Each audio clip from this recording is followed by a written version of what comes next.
Imagine traveling on a holiday to your home country, and once you're done with your holiday, you decide to resume work in the UK, and you travel back into the UK and get detained at Gatwick Airport. The immigration officer says you don't have the right to work in the UK, and that is why they are detaining you. You don't understand the complications around what actually happened to you because there is no sign, nothing at all. This is what happened to a Nigerian woman. She traveled to Nigeria, and after her holiday, she decided to come back into the UK, and she got detained at Gatwick Airport, guys. She was lucky she actually entered the flight and came into the UK, because imagine if they held her back in Nigeria and said, no, you can't even come in. Imagine what would have happened. Now, she's facing deportation, not just her, and 14 other women. They are all facing deportation back to their home countries because of this little error. They call it the red tape crisis.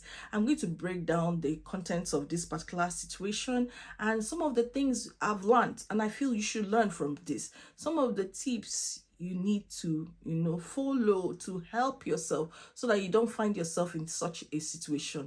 If you're interested in any of these, watch this video to the end. Hello everybody, my name is Cynthia. I share information that will help your transition abroad to be as smooth as possible.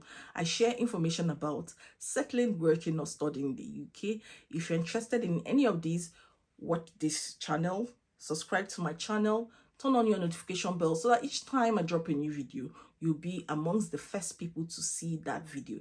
If you need support getting a visa sponsorship job, maybe you need someone to optimize your CV, cover letter, or supporting information, or you need a guide, someone to teach you about the best workflow you can use to land a visa sponsorship job as soon as possible, reach out to me. If you cannot afford my fees and you need a guide on how you can write your NHS supporting information so that you can stand out, or you need an NHS supporting information sample, then check out the comment or the description. You will see the link for you to buy it so that you can increase your chances of landing that visa sponsorship job. And without wasting time, let's get into this story. Right now, a group of 15 African women are facing deportation as a result of what they call a red tape crisis. So it's not their fault. They didn't do anything wrong, but this actually happened as a result of administrative error. What happened is that their certificate of sponsorship was cancelled by the Home Office, and the Home Office sent them letters telling them that they have to switch to another employer or leave the UK in 60 days. They were asked to leave the UK by October, this October 2025. You might be wondering, why would this happen? What happened was that there were changes in ownership of the company that employed them. And because of that, it affected their certificate of sponsorship. Now, when that company does not have the license to sponsor, they automatically think that you don't have the right to work in the UK because your certificate of sponsorship has been cancelled. What would have happened was that the employer, the new employers, would have given them a certificate of sponsorship to avoid this from happening. You can see that they didn't do anything wrong. In fact, the women were told by the Home Office they will not be able to keep doing their jobs at Burlington Court Care Home in Glasgow without valid updated certificate of sponsorship. And this is so sad, guys. In the UK, I feel this should not be happening. There should be clear communication between the previous employers and the current employers. Imagine being embarrassed when you get to the airport because they are telling you you cannot come in, that your sponsor's license has been revoked and you don't have the right to come into the UK to work. In fact, she was meant to start her work on Monday, and imagine such a thing happening to somebody out there. So what I've learned from this include the fact that the union bosses were involved. So these workers or these women were registered.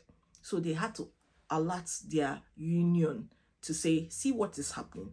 We are facing deportation. Please, can you support us? Now, if you're not registered in any union and you are a care worker, please go and do it right now. I have a video where I shared about some, unions you can register with. I think I'll put the link here. It can save you a lot of stress, guys, so that when you talk, someone is listening to you. It says here that union bosses are demanding an urgent rethink on the decision, which is forcing one worker who has just returned from a holiday in her home country to board a deportation flight on Monday back to Nigeria. This is so sad that this is happening, guys. He says the other staff members have been told they have until October for employers to get paperwork in order or face the same fate. That is, if they don't get another certificate of sponsorship by October, they have to be deported. That is what they are saying.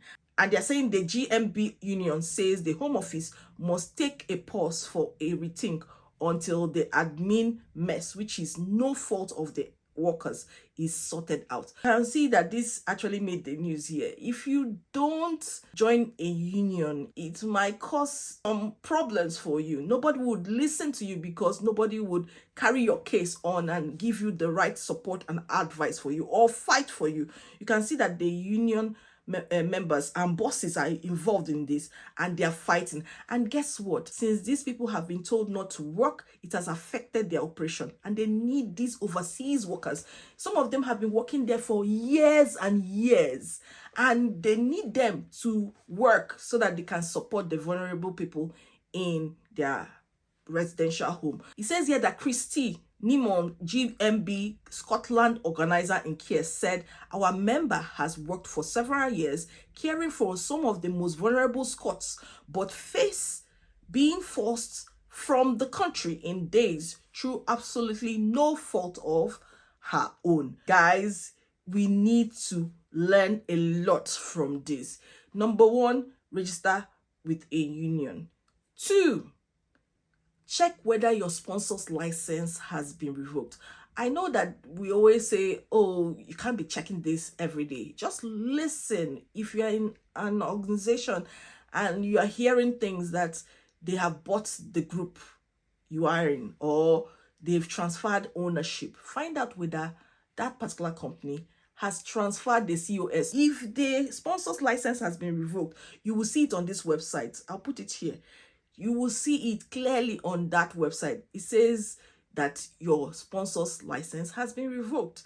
Now, if your sponsor's license has been revoked, it's always good to look for another company or talk to the owners of that particular company to give you a new COS since they've bought that company over.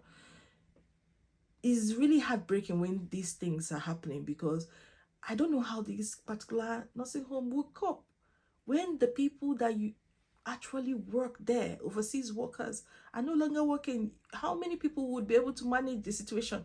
They can't get employment as fast as possible. In fact, I feel they need to do something about this as soon as possible so that they can restore these care workers back into their positions and things will not go south. Because it is really sad that at this moment, these people, these women, African women, are going through this particular situation. It's really, really sad. And it's not their fault. That's why I'm concentrating on this particular thing. It is not their fault. Guys, tell me what you've learned from this particular situation. Now, with this happening, I feel that they will not deport these women. My only challenge is about the lady who they are trying to deport on Monday. I don't know. I pray that this is resolved and she doesn't have any challenges whatsoever. An amazing thing about this particular story is that they involved MSP Paul Sweeney, and he's backing union bosses who are demanding an urgent rethink on the case, as the workers are not at fault and merely a victim of complex system. Guys, I told you, if you are facing any challenges, join a union. I don't know whether these ladies also wrote to their MPs at the same time, or maybe the union bosses contacted their MSPs, not MP. You know, in England it's MP, but contacted them and said, hey, this is what is happening. Please help us inform the Home Office not to deport these people. Help us fight this case. It's not their fault. Their employers changed ownership, and this is why they are in this particular situation. It's not their fault. This is going to affect these women who have been rendering their services, some of them for many years. Guys, do something about this. And so maybe the MSP of the constituency decided to speak up on this matter, and is helping them inform the Home Office that please do not allow this deportation go through. These care home actually need these overseas workers. They have not had any problems with them. Please support them so that they can stay back and do their job. Guys, I told you that when you are facing any challenges, there is always a solution for any problem. Do not panic. Register with the union. Your union bosses can take up issues with you. And if you have a good relationship with your employers, the employers could actually write to people in authority to say, hey, we have 15 African women, maybe not just African women, but we have 15 professionals that risk being deported, and it's not their fault. Please do something about this. We need them to work in our care home. They're taking care of the vulnerable. When you do that, everybody will fight for you, and hopefully they will not be deported, guys. That's my prayer for them. Especially the person that they said they were going to deport on Monday. I just pray they do something about it. And she's been detained. I don't know whether they've released her. I don't know the situation. I'm trying to follow up on this particular news page, but my prayer that it all works out for them and we all learn from this particular situation. What do you think is the biggest lesson from this thing I've just read or shared with you?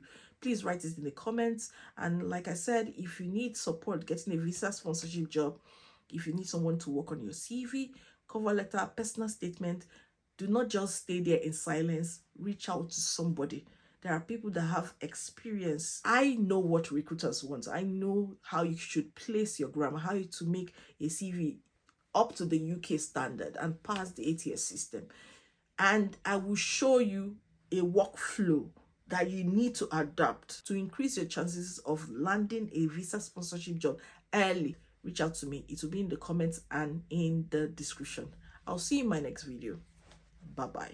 Africa's rich history is filled with stories of powerful kings and queens, like Queen Amina of Zazzau, the fearless warrior queen, King Mansa Musa of Mali, the wise and just ruler, Queen Nzinga of Angola, King Shaka Zulu, and many other notable African rulers. Join us on a journey through the lives of Africa's most legendary kings and queens. In African Kings and Queens, discover the fascinating stories of these iconic leaders. Get your copy now on Amazon Kindle. Grab your copy now.